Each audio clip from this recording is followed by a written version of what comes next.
जब हम जवां होंगे जाने कहाँ होंगे। क्या रे फुजरू, शानपट्टी करता है क्या? मेरे को अकेला नहाते देखकर सड़ेले आंख के माफी छत से टपक रहा है। आजा मैं सिखा दूं तुझे प्यार कैसे हो, टार्ज़न, माय टार्ज़न। पहाड़ों का क्या कहना, सुन से बसुन प्यार की धुन। आप इतनी बड़ी होकर भी नंगी नहाती हैं, शर्म नहीं आती? क्यों, तू कपड़े पहनकर नहाता है क्या फुजरू? दोस्तों, क्या आप जानते हैं कि 80 के दशक में ऐसी फिल्में बनी जिन्हें अगर आज के समय में रिलीज किया जाए तो शायद ये फिल्में मिनटों में बैन कर दी जाएं। मुझे यहाँ क्यों लाए हो? लेकिन दोस्तों, हैरानी की बात यह है कि उस दौर में ये फिल्में न सिर्फ रिलीज हुईं बल्कि सुपर हिट भी साबित हुईं।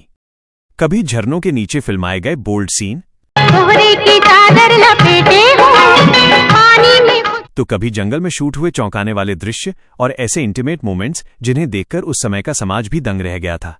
लेकिन फिर सवाल ये उठता है कि आखिर क्या उस दौर का सेंसर बोर्ड इतना सख्त नहीं था? अरे कहना क्या चाहते हो? या फिर इन फिल्मों के पीछे कोई ऐसी वजह थी जिसने इन्हें बैन होने से बचा लिया? उसको दिखाओ उन निशानों को। गौरी, अगर तुमने उन निशान देख। दोस्तों, आज हम बात करेंगे 80 के दशक की उन 5 फिल्मों की जो अपने बोल्ड कंटेंट की वजह से विवादों में रहीं लेकिन फिर भी कभी बैन नहीं हुई। आखिर क्यों? तो चलिए जानते हैं फटाफट 80 के दौर की इन 5 फिल्मों के बारे में। तो दोस्तों, सबसे पहले नंबर पर आती है साल 1985 में रिलीज हुई फिल्म राम तेरी गंगा मैली। ये फिल्म 80 के दशक की सबसे ज्यादा चर्चा में रहने वाली फिल्मों में से एक थी और इसके पीछे सबसे बड़ा कारण थी नीली आंखों वाली खूबसूरत एक्ट्रेस मंदाकिनी, जिन्होंने अपनी पहली ही फिल्म से ऐसा तहलका मचा दिया कि पूरा देश हैरान रह गया। ये सब कब तक छुपाती फिरोगी? आज नहीं तो कल ये सब दिखाना ही पड़ेगा। दोस्तों, इस फिल्म में झरने के नीचे सफेद साड़ी वाला सीन, जहां पानी में भीगी साड़ी के कारण उनका लुक काफी बोल्ड नजर आया, उस समय के हिसाब से ये दृश्य बेहद चौंकाने वाला था।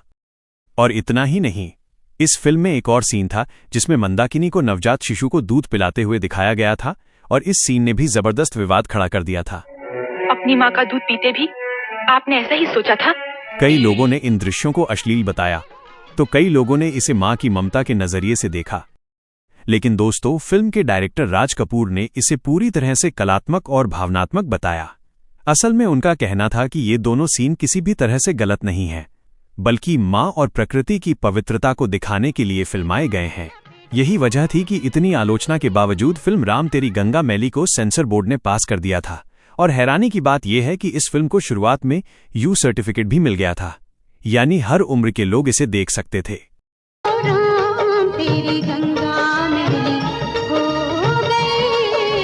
दोस्तों, इतना ही नहीं, ये फिल्म उस साल की सबसे बड़ी सुपरहिट बन गई थी।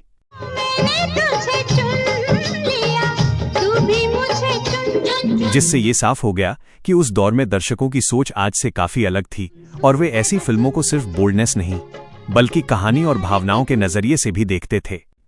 अब दोस्तों, बात करते हैं अगली फिल्म की, और ये फिल्म भी साल 1985 में रिलीज हुई थी और इस फिल्म का नाम है एडवेंचर्स ऑफ टार्जन।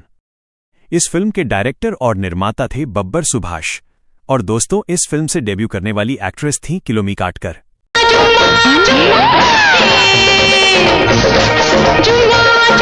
जिन्होंने अपनी पहली ही फिल्म से ऐसा बोल्ड अंदाज दिखाया कि वो रातों रात टार्जन गर्ल के नाम से मशहूर हो गईं। दोस्तों, इस फिल्म की सबसे बड़ी खासियत थी इसके जंगल में फिल्माए गए सीन्स, जहां किमी काटकर का ग्लैमरस और काफी बोल्ड अवतार देखने को मिला, जो उस समय के हिसाब से बेहद अलग और चौंकाने वाला था। कई सीन्स में उनका लुक इतना ज्यादा रिवीलिंग था कि दर्शक हैरान रह गए थे और यही वजह थी कि फिल्म रिलीज होते ही विवादों में घिर गई। कुछ लोगों ने इसे ओवर बोल्ड बताया तो कुछ लोगों ने इसे सिर्फ सस्ती पब्लिसिटी स्टंट कहा। लेकिन दोस्तों, उस समय के युवाओं के बीच इस फिल्म का जबरदस्त क्रेज देखने को मिला और सिनेमा घरों में इसे देखने के लिए भीड़ उमड़ पड़ी। अब सबसे बड़ा सवाल ये उठता है कि आखिर इतनी बोल्ड फिल्म होने के बावजूद इसे बैन क्यों नहीं किया गया? तो दोस्तों, इसकी सबसे बड़ी वजह थी कि इस फिल्म को एक एडवेंचर और फैंटेसी जॉनर के रूप में पेश किया गया था, जहां इन सीन्स को कहानी का हिस्सा बताया गया, न कि सिर्फ एक्सपोजर के लिए डाला गया कंटेंट। इसी कारण सेंसर बोर्ड ने कुछ कट्स और बदलाव के बाद इस फिल्म को पास कर दिया था। ये क्या कर बैठी तू?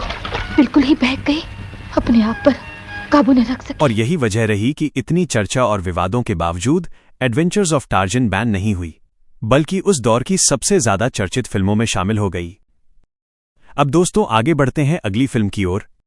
दोस्तों अब नंबर 3 पर आती है वो फिल्म जिसने डायरेक्टर राज कपूर को कोर्ट के चक्कर लगवा दिए।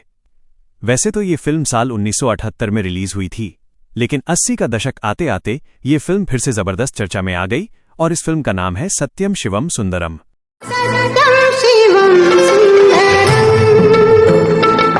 दोस्तों इस फिल्म में एक्ट्रेस जीनत अमान का बोल्ड अंदाज उस समय के हिसाब से काफी ज्यादा अलग और चौंकाने वाला था। उनके कुछ सीन्स को लेकर इतना विवाद हुआ कि फिल्म पर अश्लीलता फैलाने के आरोप लग गए और मामला सीधे कोर्ट तक पहुंच गया। इतना ही नहीं दोस्तों, उस समय कई लोगों को लगा कि इस फिल्म ने हिंदू संस्कृति को नीचा दिखाने की कोशिश की है, क्योंकि फिल्म में एक गाना मंदिर में फिल्माया गया था जहां जीनत अमान सिर्फ एक सफेद पारदर्शी साड़ी में नजर आई थीं और यही सीन सबसे ज्यादा विवादों में रहा। वैसे तो इस फिल्म में और भी कई ऐसे सीन थे, लेकिन मंदिर में फिल्माया गया ये सीन उस दौर में चर्चा का सबसे बड़ा कारण बन गया था। लेकिन दोस्तों अब यहां सबसे बड़ा सवाल ये था कि आखिर इतनी कंट्रोवर्सी के बाद भी ये फिल्म बैन क्यों नहीं हुई। तो दोस्तों इसकी सबसे पहली वजह थी कि इस फिल्म को पहले ही सेंसर बोर्ड यानी CBFC से एडल्ट्स ओनली का सर्टिफिकेट मिल चुका था, यानी इसे केवल वयस्क दर्शकों के लिए पास किया गया था। और जब एक फिल्म को आधिकारिक मंजूरी मिल जाती है तो उसे बैन करना आसान नहीं होता। लेकिन मामला यहीं खत्म नहीं हुआ था। फिल्म के खिलाफ केस दर्ज हुआ और ये मामला सुप्रीम कोर्ट तक पहुंच गया, जहां राज कपूर ने इस फिल्म का जोरदार बचाव किया। सुप्रीम कोर्ट ने भी साफ कहा कि जब सेंसर बोर्ड पहले ही फिल्म को पास कर चुका है तो सिनेमैटोग्राफ एक्ट के तहत फिल्म मेकर को कानूनी सुरक्षा मिलती है और इसी आधार पर इस केस को खारिज कर दिया गया।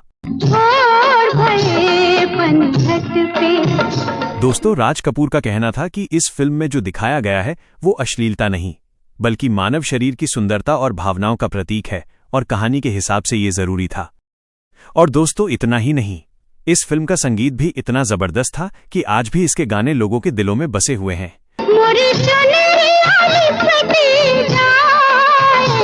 और इसी वजह से विवादों के बावजूद इस फिल्म को एक कलात्मक और संगीतमय फिल्म के रूप में देखा गया।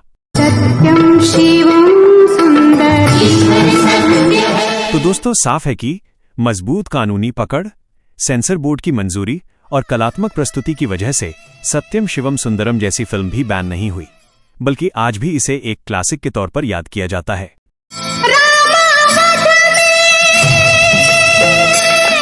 अब दोस्तों आगे बढ़ते हैं अगली फिल्म की ओर।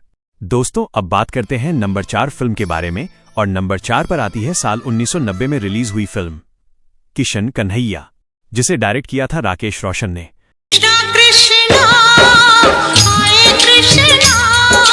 और इस फिल्म में एक्ट्रेस शिल्पा शिरोडकर ने अपने बोल्ड अंदाज से उस दौर के दर्शकों को चौंका दिया था। दोस्तों इस फिल्म में उनके साथ अनिल कपूर नजर आए थे और इन दोनों की जोड़ी को दर्शकों ने काफी पसंद भी किया था।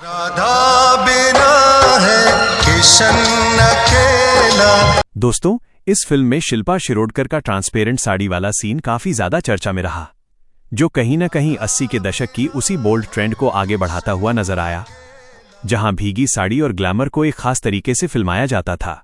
दरअसल इस सीन में उनका लुक इतना ज्यादा ग्लैमरस और रिवीलिंग दिखाया गया था कि थिएटर्स में बैठे दर्शक भी हैरान रह गए और ये सीन खासतौर पर काफी चर्चा में आ गया था।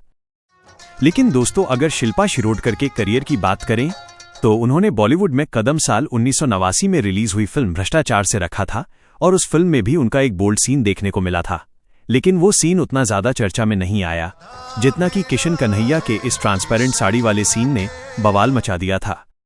अब दोस्तों सवाल ये उठता है कि आखिर उस समय सेंसर बोर्ड ने इस तरह के सीन्स को कैसे पास कर दिया। तो दोस्तों इसकी सबसे बड़ी वजह थी कि उस दौर में ऐसे सीन्स को ग्लैमर और कमर्शियल एंटरटेनमेंट का हिस्सा माना जाता था, न कि सीधे तौर पर अश्लीलता। यानी फिल्ममेकर इसे कहानी के फ्लो और मसालेदार एंटरटेनमेंट के रूप में पेश करते थे और सेंसर बोर्ड भी उसी नजरिए से इसे देखता था। यही वजह थी कि शिल्पा शिरोडकर का ये सीन भले ही विवाद का कारण बना, लेकिन फिल्म किशन कन्हैया पर किसी तरह का बैन नहीं लगा, बल्कि ये फिल्म बॉक्स ऑफिस पर भी सफल रही।